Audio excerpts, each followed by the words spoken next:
Even if you try to trouble us, it won't make any difference to you. Your funds aren't needed by poor people with lowly lineage. I sighed as I completed the final check. You're closing your account, right? Please go ahead, I said, my tone deliberately mocking. Their eyes, filled with disdain, made me feel disgusted as they stared at us. I decided it was time to give those who judge others by their background a taste of their own medicine. With that thought, I smiled. My name is Tiffany, a 29-year-old office worker. Currently, I live a peaceful life with my mom while working. My dad passed away from an illness when I was young. His chronic condition had worsened early on. Despite being involved in various businesses and always busy with work, he treasured his family time, and I have fond memories of playing with him on his days off. Mom and I were initially shocked by Dad's death, but Mom, not wanting me to feel lonely, cherished our time together. Fortunately, when Dad fell ill, he ensured with his former CEO that there were enough funds secured for our livelihood. Thanks to that, I was able to go to college, and both Dad's and Mom's parents were very supportive. Especially my paternal grandparents, who lived nearby, took great care of me when Mom was at work or away. We still go back to both sets of grandparents for holidays like Christmas and spend time together. I am who I am today thanks to the support of many people. To give back, I went to a national university and got a job at a major company. I considered working at the bank my dad was supposed to inherit, but chose a career I loved instead, following the advice to do what you love. I've already handed the bank over, so there's no need to worry about it. Thanks to a fulfilling home environment and the freedom to pursue my hobbies, I had no interest in romance. But now, at a mature age, many of my friends are married with kids. This led me to think about marriage, and that's when a certain encounter happened. I never imagined this meeting would lead to a major incident. Hey Tiffany, aren't you interested in love? That was the starting point, a question from a colleague at work. We've been close since our rookie days. You know, I have an acquaintance who's struggling to find a match. He's well educated and handsome. You're highly educated too, Tiffany. Maybe you'd like to meet him. Really? I've always thought it's a waste for someone as high spec as you, Tiffany. There are even a few people in the office who are after you. She has a wide network and always shares various stories. She's living with her boyfriend she met at a party and seems very happy. She's quite concerned about my lack of romantic involvement. I had even consulted her about marriage, which led to this arrangement. A few days later, I agreed to meet a man named Joseph. The rendezvous was at a cafe. As I waited nervously, a man approached me. Tiffany. Ah, yes. Nice to meet you. You're Joseph, right? Yes. Thank you for today. Joseph's expression was blank as he looked me over. It felt like he was sizing me up, which took me aback a bit. Then taking a seat opposite me, he quickly started the conversation. What do you do for work, Tiffany? I work in sales at a company. I've always enjoyed interacting with people and sharing my opinions, which is why I chose sales. I find it fulfilling, and I love the moments when customers are happy with their purchases. What's the name of your company? I told him the name of my company. Upon hearing it, Joseph paused for a moment, then smiled. It wasn't a pleasant smile, more like one of satisfaction. My company is quite a large enterprise with good performance. We're well trusted by our customers, I added. Since he asked, I decided to return the question. What do you do, Joseph? At my question, Joseph snorted with pride and began to boast. I work at Sunrise Bank as a department head. Sunrise Bank is a really big bank, you know. The work is tough, not something ordinary people can handle. But since my dad is the CEO and I'm the successor, it's different for me. I felt a stir in my chest at Joseph's words. I was expecting a normal response, but his aggressive tone made me feel uncomfortable. Indeed, Sunrise Bank is a major bank. I knew about it due to a certain incident, but I was surprised to learn that Joseph worked there as a department head. Wow, that's impressive. Sunrise Bank is a big place, isn't it? I flattered Joseph on purpose. I saw no need to be rude, and though I suspected this would be our last meeting, I figured it was better to be polite. Pleased with my flattery, Joseph continued to boast about himself. Honestly, talking to him was painful. He occasionally listened to me, but always turned the conversation back to himself, even making outrageous comments about his lack of romantic prospects. I'm quite popular, you know, but it's always people who don't match my family background or education level that come to me, he said. I thought the problem might be his attitude, but I had already decided not to meet him again and informed my friend. As time passed, he still looked satisfied and made a suggestion. I'd really like to meet your parents. Huh? But we just met today. That's exactly why.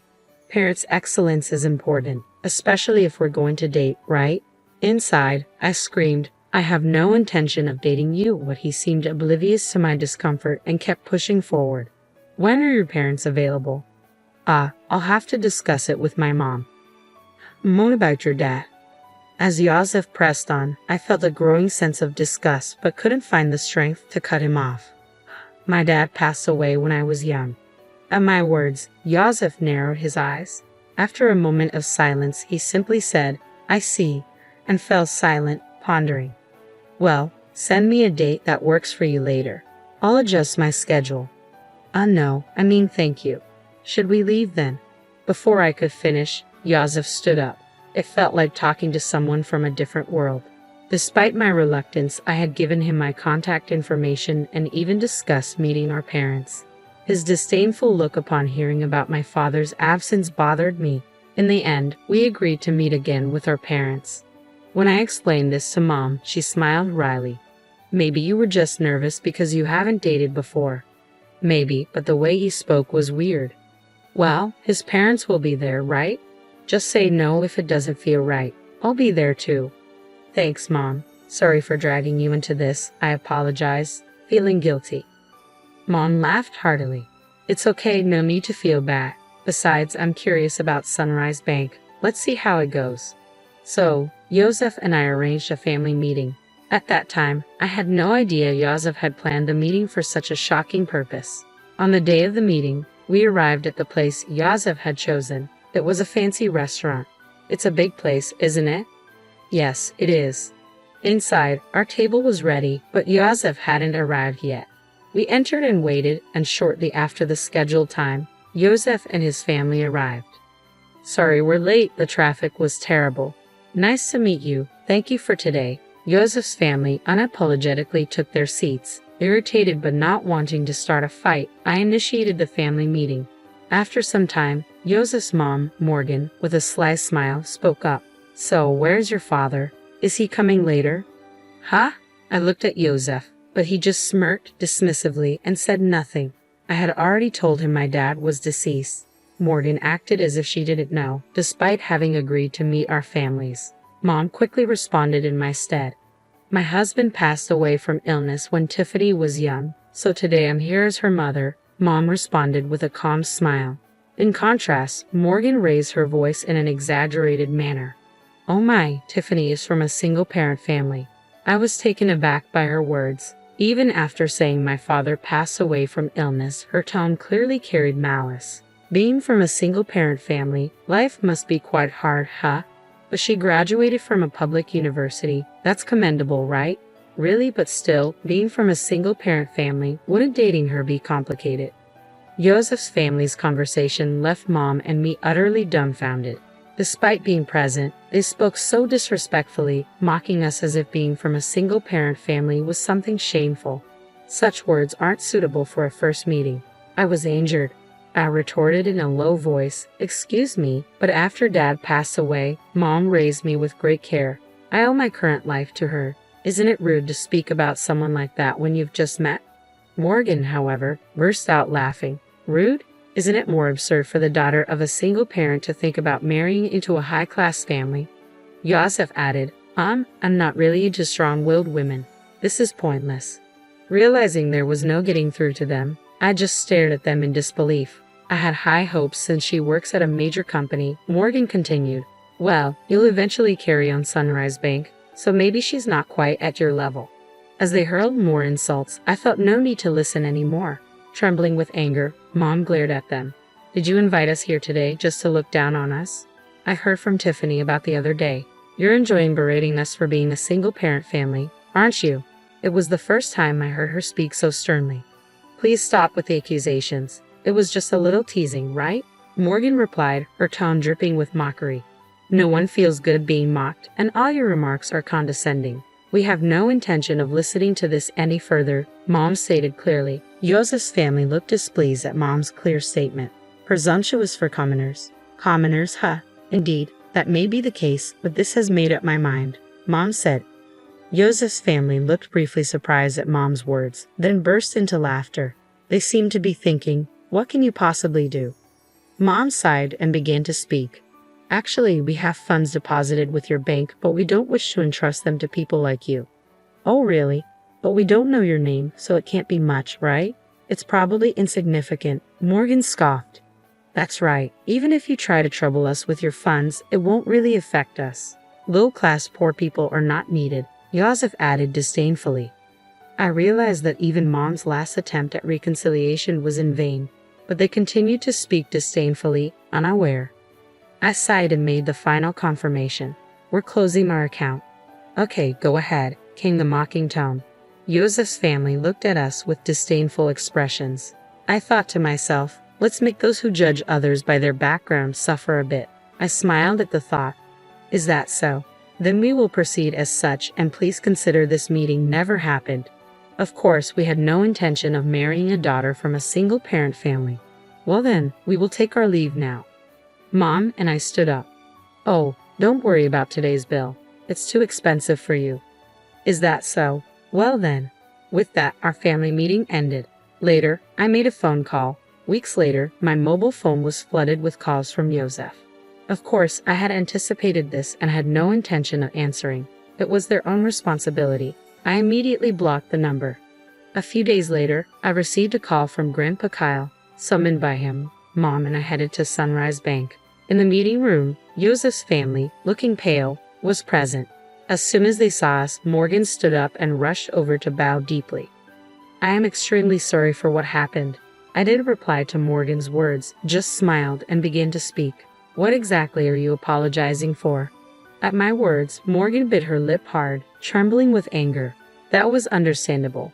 There were too many things for which they should apologize. That's probably why she was feeling so frustrated. This whole situation started because I said we would close our account that day. Our account wasn't particularly large, so closing it wouldn't have caused much damage. But Kyle's case was different. Kyle managed the inheritance left by my dad at Sunrise Bank for our benefit, and he also had his own account there. If all accounts, including Kyle's and my dad's inheritance, were closed, it would total about $7 million. In other words, their disrespect decided the closure. Importantly, Kyle was the former CEO of the bank. Dad was supposed to take over the bank but passed away young, so the position went to Scott. I didn't know that Tiffany was related to the former CEO, Scott said, looking anxious, as if making an excuse. That's no excuse, I replied. Even if you didn't know, your prejudice against our family is your own fault. You mean if we were relatives, you would have treated us differently? Hey, don't talk to Dad like that. It's your fault for not telling us from the start that your grandpa was the former CEO, Joseph interjected. I don't have any obligation to tell a stranger like you that. Besides, you were the one who started it and made fun of us, remember? Joseph, unable to retort, narrowed his eyes in frustration. You insulted me knowing I was from a single-parent family. When I said I would transfer the account due to insecurity, you told us to go ahead. We just did as we were told. But it's just that. It may be just that for you, but have you ever thought about the feelings of someone whose family has been insulted? Silence fell. Morgan was trembling, looking hopeless, and Scott was hanging his head, but Joseph still seemed unconvinced, his face full of dissatisfaction. Getting all high and mighty just because people talk to you, Joseph muttered, unrepentant. At that moment, the door to the conference room opened and Kyle appeared. Seeing Kyle's stern face, Scott and Morgan turned even paler, frozen in place. Only Joseph glared at me. Even after giving you a chance to reflect, you're still only thinking about yourselves, Kyle said, the former CEO's presence commanding the room. It's not my fault, it's her. Watch your words. If you continue, you'll end up even more miserable, Kyle warned. Silenced by Kyle's words, Joseph glared at me again. Then, as if resigned, he burst out, No way. Who would think a single-parent's relative was the former CEO? You knew I was the future CEO and came to the family meeting just to mock us. Joseph, be quiet, Kyle said sternly, glaring at him. Joseph was breathing heavily, still fuming. Future CEO, huh? Kyle then turned his gaze to Scott. Scott shrank even more under Kyle's intense scrutiny. I understand wanting to leave the bank to your son, But now that I know his mindset, it's impossible for him to continue as CEO.